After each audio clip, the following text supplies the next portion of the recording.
Gobbolino the Knight's Cat.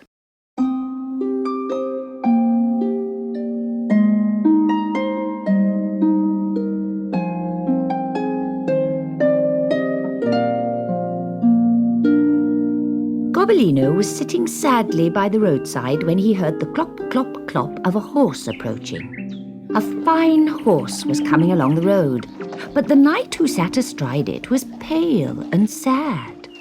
The horse shied at the sight of Gobbolino, nearly throwing the knight off. "Good day to you, little cat," said the knight. "And what are you doing on the king's highway? You're a very pretty cat. Why don't you jump up on my horse and come with me?" As they rode along, the knight told Gobbolino why he was so sad. He said he was in love with the beautiful Lady Alice, but she had been shut up in a high tower by her father until she made up her mind which of two suitors she would marry. One was the knight himself, and the other was the Black Baron who lived in a castle nearby. Both suitors went to visit her every day and took her wonderful presents. The Lady Alice had promised to marry the man whose present the other man could not guess. Every day the Black Baron would guess what present the sad knight had brought, and every day the sad knight would guess what present the Baron had brought. Now the tower stood in the middle of a wood, and it was guarded by a huge dragon. The dragon was old and lazy, but Gobbolino had never seen a dragon before, and he was more than a little frightened when he saw the green coils of the monster wrapped around the bottom of the tower.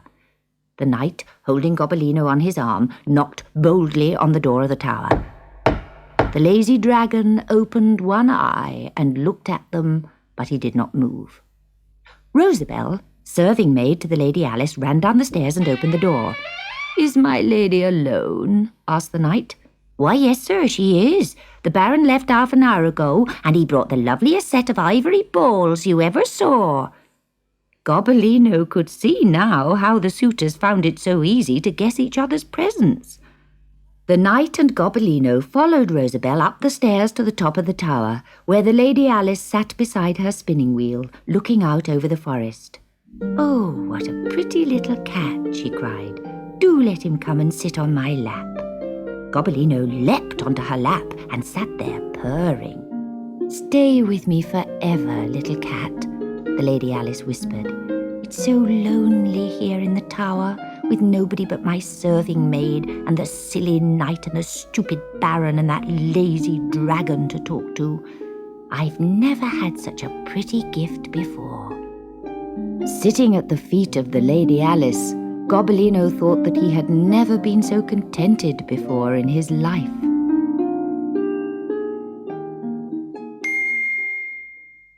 The next morning, the Lady Alice leaned out of her window and cried, "I can see the Baron coming. Go and let him in, Rosabelle, but don't say what present the knight brought me yesterday."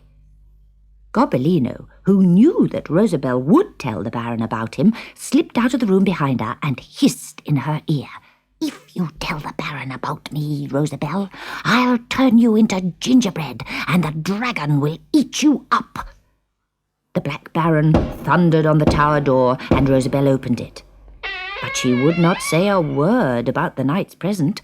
So the Baron came up the stairs in a very bad temper, for Rosabelle had never failed to tell him before. "The knight brought you a pair of pigeons, I suppose," he said to the Lady Alice. "Oh, dear me, no. And if you don't guess in 2 more days, I'll marry him and not you." When night fell, the Lady Alice brought out her harp. The music grew sadder and sadder, till at last she burst into tears. "Oh, Gobbolino, what is to become of me? Now I'll have to marry the knight, and I don't want to marry either of them.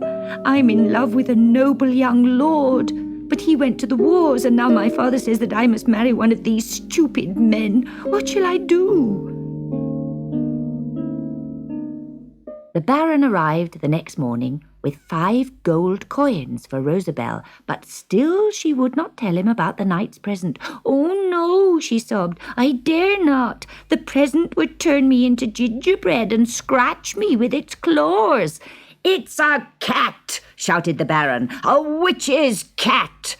Just then the knight arrived at the door. Both suitors ran up the stairs with Rosabelle sobbing behind them. "It's a witch's cat!" shouted the Baron. "Rosabelle told you," cried the knight.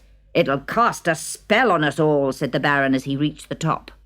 "I claim your hand, Lady Alice," said the knight. But before she could answer, the Baron drew out his sword and a terrific fight began.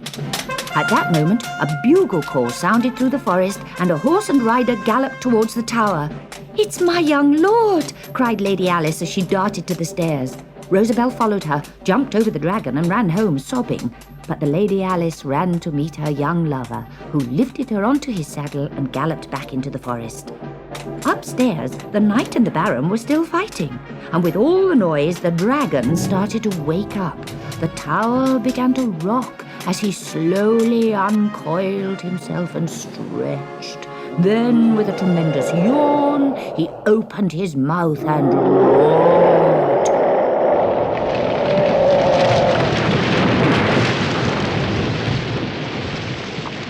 Gobbolino barely had time to leap clear before the whole tower crashed down around the Baron and the knight, still fighting among the ruins. Gobbolino escaped just in time, and he ran away from the tower as fast as he could.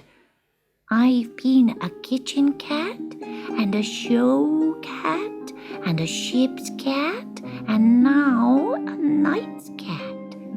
It was fun being a kitchen cat. I wonder if I'll be one again." And he trotted out of the forest to look for a new home.